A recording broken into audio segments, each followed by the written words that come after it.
Going to give you a little bit of a, the title of the presentation is an update. I want to tell you kind of what's going on now, and just more importantly, what's going to be coming down the path with broadband. And I'll tell you a little bit, because the federal government is pouring for the significant amount of money through states to develop broadband to achieve hopefully universal service, so that every Kentucky home and business will have access to high-speed internet. So then we'll leave plenty of time for questions at the end. But a little bit of current, where are we at now? How much money? We've got $300 million. That came out of two portions of the American Rescue Plan Act. So ARPA. So the Coronavirus State Fiscal Recovery Fund was a great big old $2.1 billion allocation that Kentucky received, that the governor and General Assembly decided, all different uses. We put a whole lot of money into water and sewer infrastructure, $500 million. We put a lot of money into our unemployment insurance trust fund to keep UI taxes from rising, and did lots of other things with it. One of which was to put some funding into broadband deployment. Now, Kentucky state government we've never put our own money into broadband deployment. A number of states have done that for years, but there are plenty of states like Kentucky where this is really the first shot of resources that are available to subsidize the capital costs of expanding broadband infrastructure to unserved and underserved areas of Kentucky. So first, 117 million out of that one pot, then another pot that's forthcoming, about 183 million out of another pot called the Capital Projects Fund. That one is kind of isolated and targeted nationally to broadband deployment. There are a couple of other possible uses, but this was the primary purpose of that. So the legislature in the last session had appropriated that 183 million to in Kentucky, we created what is called the Broadband Deployment Fund. That was created by the 2020 legislative session, not funded yet, but in 2021, we got the first tranche. And then in 2022, the Capital Projects Fund. So that's kind of where we're sitting on $300 million for the purposes of expanding broadband. So I'll talk about, we've already awarded a first round of broadband grants. So the purpose here is that the state took in applications, they were competitive, they were evaluated. The purpose of these awards were to help finance the capital cost of broadband deployment to, in this case, unserved areas. Now, at the time, the legislature measured unserved in terms of internet speed. So it was really low, 10 megabits per second downstream and 1 upstream. That's subsequently been up to 25 meg downstream and 3 meg downstream. So I have that little Ookla app on my phone. And so when my wife complains about how slow our internet is, I pull up the speed test and see, what's my download speed. And I will have to say, even though I live in suburban Lexington, I'm under 25 meg about every time I try. So, but the idea here was to focus the priority of the funding to first unserved areas. So those with none or low internet speeds. So we had 47 awards, $90 million in grant funding out of that 117. We had a 50% match and exceeded a little bit. So 200 million in total investment to bring high-speed internet to over 34,000 households and businesses in Kentucky who were unserved. And that definition, that was 10 meg to 1 meg, that really unserved. 36 counties are touched in some way, and we still have 27 million left out of that first round. So that was our Kentucky's first shot at coming up with, how to give money away to help subsidize broadband deployment infrastructure across Kentucky. So this was our rookie effort. Every state had to start at some point in time, but now we really learned a lot, and we'll be moving forward, and I'll explain. Next steps. The legislature in the last session rewrote the statute on the Broadband Deployment Fund extensively. And so one of the things it created, as the governor had recommended, we didn't have an office in the state government dedicated to broadband deployment. 48 states did, Mississippi and Kentucky didn't. So we now have an Office of Broadband Deployment. We're going to have a new executive director who's coming on board next week. Megan Sanfoss, she is a longtime administrator of the Northern Kentucky Area Development District, very capable and experienced person. So I mentioned the 183 million that was recently appropriated out of that other ARPA fund, the Capital Projects Fund. And so, like everything with the federal government, we were creating a plan to be submitted. This one's administered by the U.S. Department of Treasury. Go figure that one. While broadband money is running through Treasury, but it is, this portion of it is. So we're creating the application. And then House Bill 315 was the legislation that I mentioned in the last session, the 2022 legislative session. Very detailed, the most detailed broadband statute in the country. And I've looked at most every other states. And so there was a lot of work that went into establishing it. And a whole lot of the effort was about, in essence, the priority to establishing the priorities and where to spend the money first. And I'll talk about that. And then, as many of you all in this room know, the infrastructure bill federally was passed with the most significant broadband funding ever. And I'll talk about that. And then lastly, in the legislation and in the budget, the General Assembly allocated 20 million of the ARPA funds to what I call the pole replacement subsidy. That's got a more refined name, Rural Infrastructure Investment Fund. Some of you all who are maybe associated with utilities that will be interested in that, and I'll talk about that a little bit later.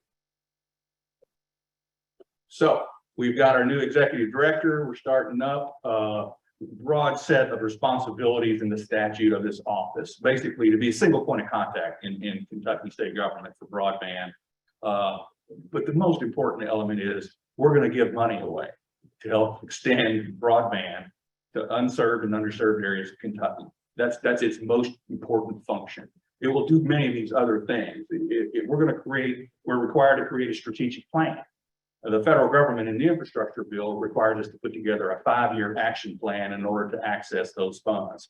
So we're going to combine those two efforts. So for those of you all who are interested in the broader issue, we're going to have a set of listening sessions all around the state in this next 9 months, trying to get input from communities, elected officials, nonprofits, anybody interested in broadband to come and get some input in developing a strategic plan for Kentucky, with the plan being pursuing universal service of high-speed internet in Kentucky.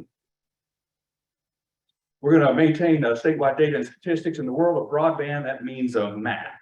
You know, right now the Federal Communications Commission is putting together and is getting ready to release its most detailed broadband map ever. One of the complaints about the FCC's map in the past is that it was only by census block, and if you had a single residence that had high-speed internet in the census block, they determined that the whole census block was served, right? Well, we know that that doesn't tell you the answer. They're now getting down to location-specific broadband serviceable locations. So literally your home address, your business address, all across the United States.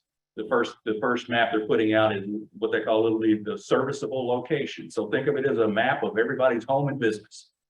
And from that, internet service providers have been feeding into them, here's who I serve, or here's the area that in which subscriptions are available to these locations. And so we've never we've never had this level of detail across the country in terms of where people live, what access they have to broadband. And then at the state level, we're going to go beyond that. And I'll talk about it a little bit in terms of the information that we're going to be gathering. We don't want to just know where the locations are. We want to know what access there is from broadband, what speeds are provided at what price, and then what is the uptake, because you can build it, but they won't come, right? There's plenty of service, there's plenty of broadband access in places where people can't afford it. Or in some cases, people don't want it, but that's a minority. And so so we're going to do a lot of collection of data and statistics and keep that updated in perpetuity. So we talk about that first tranche of funding that we had. Well, this is the second one, the 183 million that's coming up. I talked about we got to submit a grant plan and a program plan. It's going to be very consistent with House Bill 315. And one of the things I won't get ahead of myself. Let's see. Yeah, I'll get there. Okay. And so the next steps for us, right? We've got multiple next steps. The next steps for this pot of money is to establish a new grant application that's consistent with this part of the federal law, different than the 117 million we had earlier. There were different sets of rules about this. And so we're in the process of developing that grant application that will go out sometimes this fall. Further discussion about the legislation. We'll establish the office and we're going to administer the fund. There are priorities that are set in statute now. Where's the money going to go first? Only state in the country whose first priority is bringing broadband to where there is none. Not slow, none. No service locations are the first priority. So while unserved captures no service, right? In terms of, that in Kentucky, we actually start at the ground, no service. So the next round of applications, will require that every applicant, every internet service provider or county government, whoever wants to partner, they first have to apply to extend broadband infrastructure to where there is none right now. Not none, not something that's there, but they didn't subscribe where there is none right now. And then we're going to get to unserved locations, which is that less than 25 meg downstream. And then we got several other priorities that it'll take us a while to get through the first two. Let me just say that. We will spend a whole lot of money before we get past the first two, which is basically universal coverage of at least. And the requirements in both our first round of awards and this next round is that an internet provider must build infrastructure sufficient to provide 100 meg downstream and 100 meg upstream. So that is a federal requirement to have that symmetrical 100 meg. Now you can go online and look at your local internet provider, just go online and look at the services. And a lot of times people will not see a pricing for something as high as 100 meg, for your downstream. But we're requiring, and the federal government's requiring, that all these public funds that are going to this will yield real high-speed internet, and at least at 100 meg. So that's something that's kind of different. Third priority is underserved. All right, underserved is going to be those that are. I'm trying to think of the that are greater than 25. I'm trying to think of the limit. I can't remember it right now on the speed, but we will be spending a lot of our time on the first two, no served and underserved.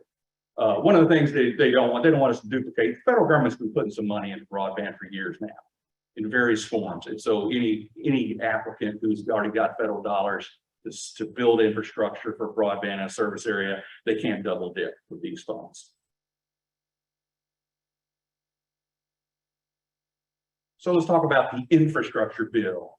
They've got a new, this is the big program, the Broadband Equity Access and Deployment Program called BEAD, B-E-A-D, but $42 billion, which is huge. The funds will be allocated to states and territories, a minimum of 100 million to each state. But of that 42, 37 million is really what's going to go out to states and territories. And it's going to be based on that FCC map I mentioned a little bit ago. So they're going to have a formula once they put out the map that says, in essence, how much of the United States share of unserved and underserved locations does Kentucky have? And they also have an area, they're going to do a calculation on areas that they will determine to be high cost areas. So think about, Appalachia, in terms of difficult topography, both in Kentucky and across the country. So, I'll say it's a secret formula, that they haven't revealed yet. But those on the outside who watch this closely have made some estimates for states. And so this isn't certain, but one estimate is that Kentucky will get $700 million in more. So you add that to the 300 million I opened the discussion with, that's $1 billion coming to Kentucky to deploy broadband to unserved and eventually underserved areas. So this is going to be a long-standing program. We submitted a planning grant was required, and it was after we receive it, we'll have 9 months to turn that 5-year action plan around. So we're going to be really busy in these next 9 months, collecting a lot of information about, in essence, what will it take to provide universal service of high-speed internet to all of Kentucky, and then how are we going to do it? And we're going to do it through a competitive grant program. But that's the simple explanation of what that plan will be. But one of the requirements is we go out and seek everybody's input.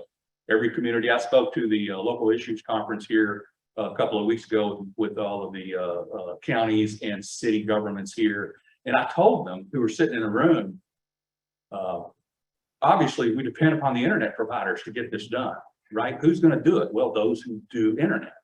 But I told the elected officials, it's up to you to really encourage and push. And I said, if you haven't started working on a plan for county-wide internet service, high-speed internet, you should get started. And you should encourage, partner, work with your internet providers, because they're the ones that are going to have to apply and see if there's enough money for them to build it out. Because we want to get to the last house at the end of the county road. And so there's a reason internet's not available at the last house in some of these county roads, because it's not commercially feasible to the internet provider in all cases because of the lack of density of population. So one of the interesting things in our legislation that is unusual is we have a 50% match of the federal dollars to private or other public funds, but you can get a higher state share given the low density of households or locations per route mile. So that recognizes that there's some very remote areas that have low population density that would, that commercially they wouldn't build to. So we have the opportunity to give them 70% of the funding rather than 50% of the funding is in those instances. So we're one of the few states that have recognized that we're going to have to put the money in to help subsidize the capital costs for that to be a feasible option, to be at the end of the holler or the end of the county road. So in essence, our job right now is to deploy in the next 4 to 5 years $1 billion in federal dollars in order to achieve universal service of high-speed internet. So that's a mountain to climb, but one that we all want to achieve, right? There's nobody I've spoken to in the legislature of either party who says they don't want to do this. Everybody is supportive of this idea. So and I mentioned how they're going to determine how much Kentucky gets. It's going to be based on that new FCC map. They're going to put it out probably in November. Then it's going to be a challenge process, meaning internet providers, communities, elected officials, us at the state level, we can say, well, that's not right.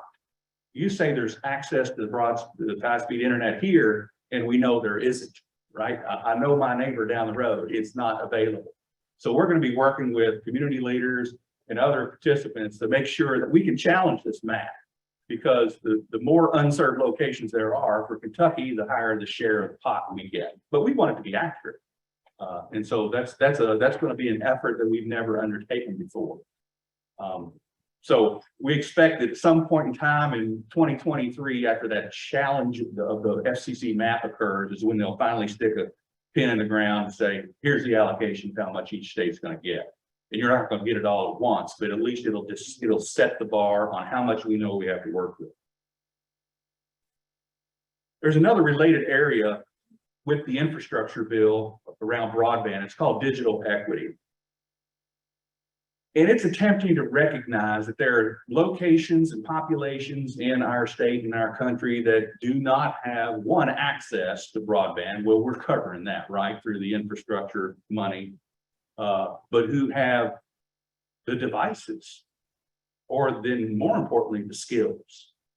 And so you have to have all three, right, to be a full user of the internet and to be a part of the modern economy and the world of entertainment and any other uses that people want to use the high-speed internet for. So the feds are requiring us to put together a plan related to digital equity.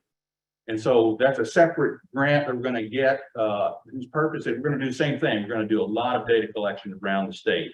We're going to be talking to a lot of community action agencies, nonprofits, faith-based communities, schools, higher education, elected officials. The idea here is what is the inventory of the ability to develop digital skills where there are none?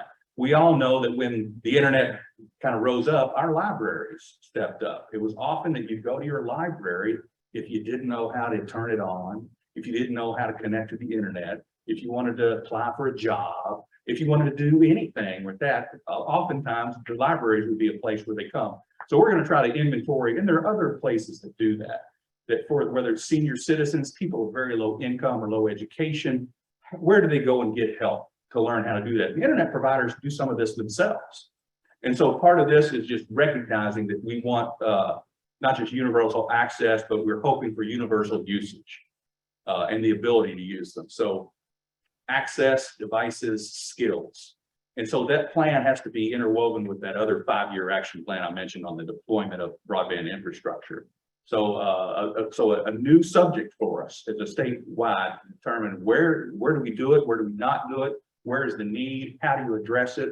We're going to get 5 years worth of money after the plan to help develop some of these digital skills inventory across the state.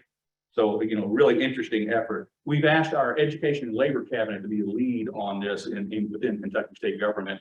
They're the agency that has the strongest relationship to many of these direct targeted populations. They do adult education funding. They're involved in career and tech ed. We have the agency that deals with rehabilitating people with disabilities to employment, but we're going to be partnering with everybody. The metro government here in Louisville is one of the first municipalities in Kentucky who's already developed a digital equity plan. So we know there's some out here in Northern Kentucky created a digital equity plan as soon as COVID hit and the school shut down, focused on K-12 at the time, but they came together and tried to come up with a plan to help make sure that there was sufficient skill and capacity to attain skills within their communities. So a whole lot of effort there, but all to achieve kind of that universal goal. This is the last program I want to talk about, and some of those maybe in here relating to the utilities. The General Assembly put in $20 million to subsidize or reimburse the cost of utility pole replacements for broadband deployment projects to unserved areas.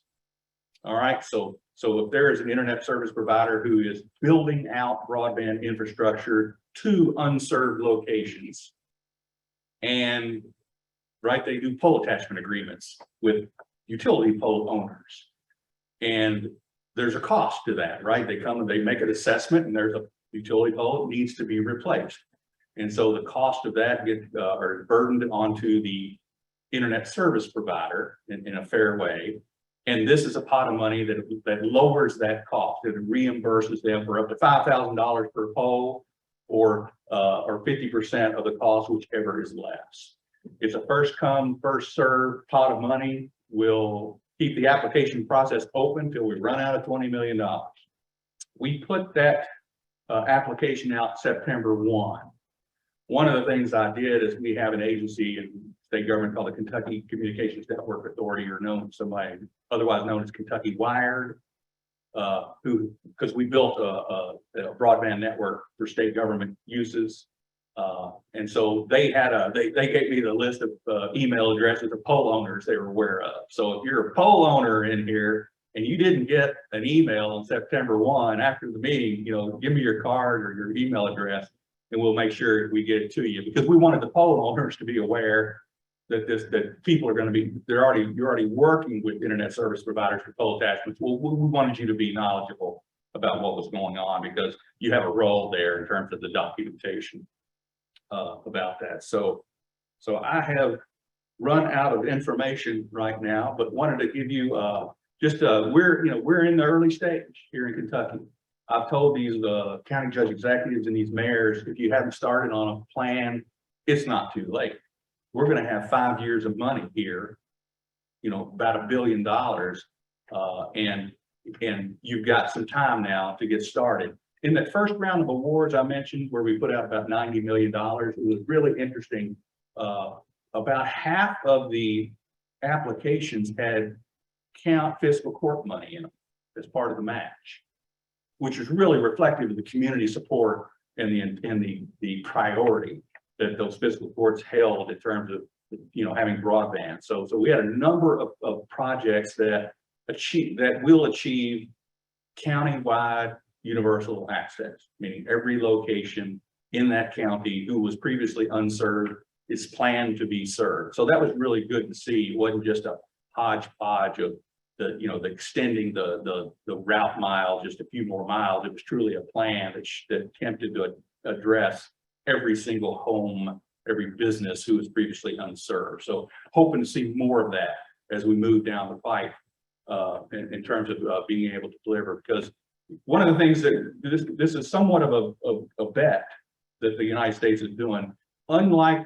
electricity, where we went to a universal service model, right? You had to, right? You could not provide electricity to the house at the end of the road. With broadband, we're choosing another direction. We're choosing to not mandate it, but to subsidize the capital cost of it. In some cases, the federal government subsidize the operating cost of it. So this is we're kind of counting on the marketplace with a sufficient subsidy to make it commercially feasible, to get to every home in that county, every home in Kentucky. We had a number of in the home county of state government, Franklin County, the Frankfurt Water Plant Board had a series of projects that achieved, universal access to every home. And I grew up in Frankfurt, and for those of you who know, there's really rural parts of Franklin County, and with some difficult topography in certain instances. But it was great to see that they had already worked on a plan to get there. They were in need of resources to make it feasible. And so we're dependent upon the marketplace here rather than mandating that every internet provider serve every household, right? That's not the way we're approaching it. So it's a really interesting public-private kind of situation, that we're trying here in the United States. We've had a number of states who put their own money into broadband infrastructure to unserved areas prior to us. And so there's some that are out there and making progress, but $1 billion is going to make a whole lot of progress in Kentucky. I'm very confident of that. Whether that achieves universal service, we'll see, right? We don't yet know. But soon we're going to know much better where it isn't at and where it is at what speed. And so that's going to give us a lot of planning tools to be able to direct and prioritize the use of these funds, to get it where it needs to be. So with that, Jennifer, I'll be happy to stop here and take some questions. All right, Director Hicks, do we have any, you all could take a look and see if we have any questions from the online audience?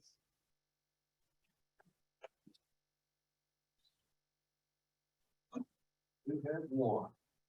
Question is, Mr. Michael Shaw, is this funding available for wireless internet service providers to expand or upgrade their unlicensed and licensed CBRS services? Okay, so the question is funding available for wireless providers? I'll simplify that question. The federal government has made it really clear that they want the bias toward fiber optic as the infrastructure. They want a physical fiber optic cable to be the primary infrastructure technology. There is a deviation from that in an area that's referred to as high cost areas. So the federal government hasn't yet defined what that means. We understand it generally, that would be difficult, expensive, to build, infrastructure. You've got to pull a mule up a mountain type of thing to do that. And so there is a prospect for that. Once you've kind of exhausted the fiber optic scenario, the alternative, then it is possible to have a wireless provider be an awarded applicant for those high cost areas.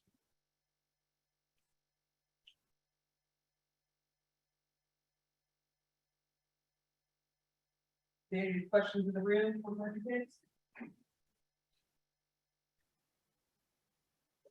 Yeah, so talked a lot about the funding for the installation, the rollout of the fiber into the hollow. So is there any, has there been any analysis of whether the end users are then going to be able to pay enough to support, well, one, are they interested in paying for it? Two, is that going to then end up being make the system viable? Like, is it going to be self-supporting? Right. So let's talk about affordability as one element of that. If you build it where they come, well, they can come if they can afford it. So one of the requirements of every applicant or awardee will be their participation in the American Connectivity program, which is the newly renamed federal program that provides at least $30 per month to households that have a lot of that have eligibility similar to being a Medicaid recipient, SNAP or food stamp recipient. And there are other elements of how a household can become eligible due to lower income with family size accommodation. And so part of the infrastructure bill's requirements for states to put together this plan is to address that question that you asked, which is, so you can, how are you going to make it available in an affordable way to people? So one of the requirements is, so we have to, in essence, come up with our definition, our guideline on what is acceptable there in terms of a price at certain speed. So one of the things we will be, so give you an example, hypothetically, in the evaluation criteria of applications, we would score higher an application that reveals that it will provide a low-cost option combined with that portable connectivity program subsidy at an X speed, so that so that we can assess that is an affordable option, right? If you say it's $50 a month and you get, and that's a $30 eligible household, that's a $20 bill per month, for high-speed internet, right? We're going to come to some conclusions on what we deem to be affordable there.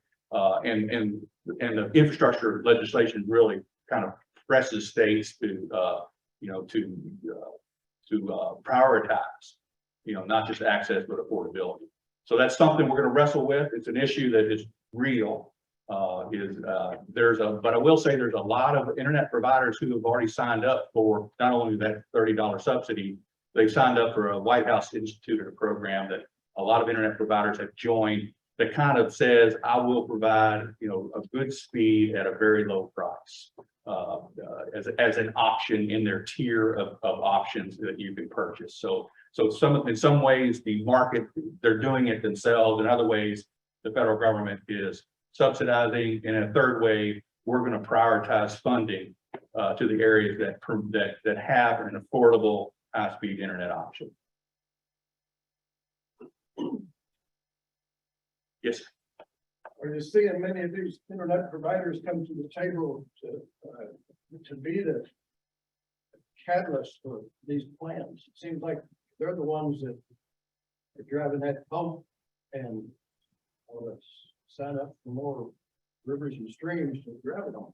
You are right about that. So we've got a small sample so far in Kentucky, our first round of 47 awards. We saw the big players and small players that applied and received awards in that first round. So to me, that was positive. That we saw electric co-ops, who were regulated by TVA, for example, were part of that. We saw municipals. I mentioned Frankfurt Water Plant Board as an example. We saw a couple of the big guys in there as well. So first round was good on that one. And the reason I say that is in our first round, we had that really low threshold of unserved 10 megabits downstream, which is really slow, right? So that means that they were 34,000 households and businesses that they were going to build to, and felt sufficient that this was sufficient funding to capitalize their investment and make it feasible. So in our first sampling, I was heartened by the participation. And because we had such a low speed threshold, it was almost like building to where there is none.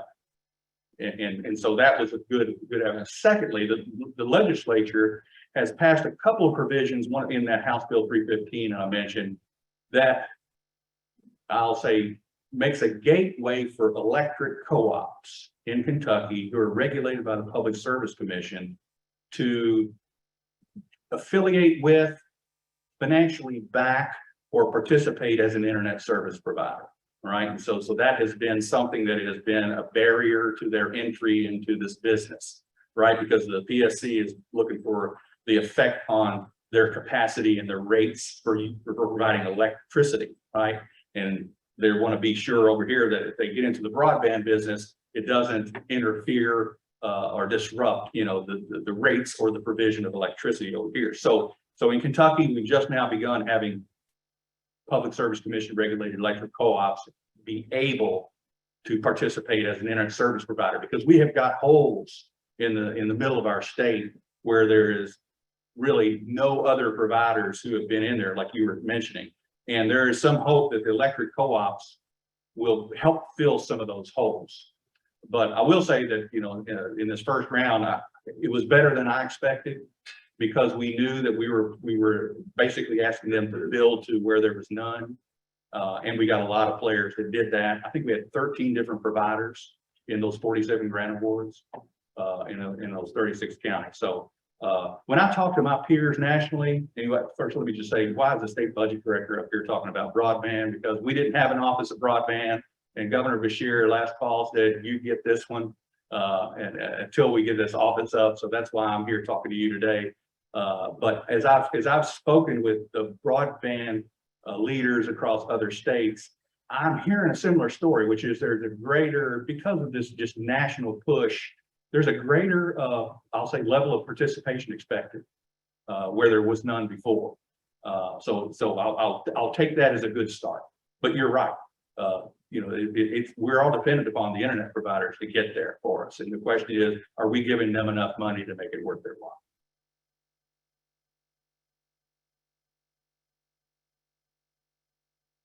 Any other questions? No more on that. Well, thank you for your attention today. I hope this was informative. If anyone ever has a question or needs to follow up with me, my name's John.Hicks at ky.gov is my email address. I'll take all comers. Pretty soon I'll be able to hand those off to our new executive director. But in the meantime, you know, feel free to contact me and I'll be happy to answer your questions. One other thing, next week, we kind of invited all participants in the internet world in Kentucky, as many as we could find, to come to the Transportation Cabinet Auditorium and first floor in Frankfurt to have an update similar to this and a Q&A on that. So if you know people who are interested in that, who may not have heard of it, you know, contact me and we'll set them in the right direction, because we want to get everybody on the same playing field, because as this gentleman in the back said, we're dependent upon them to get this done. We're just there to assist. So thanks. I'll give you back maybe a couple of minutes of your day.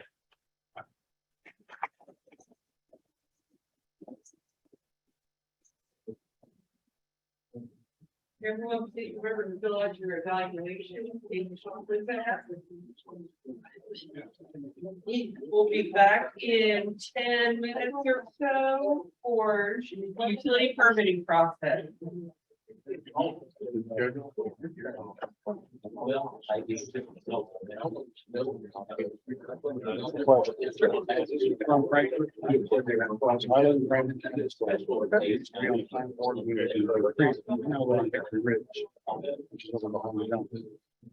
They remember. So, you know where the land was? We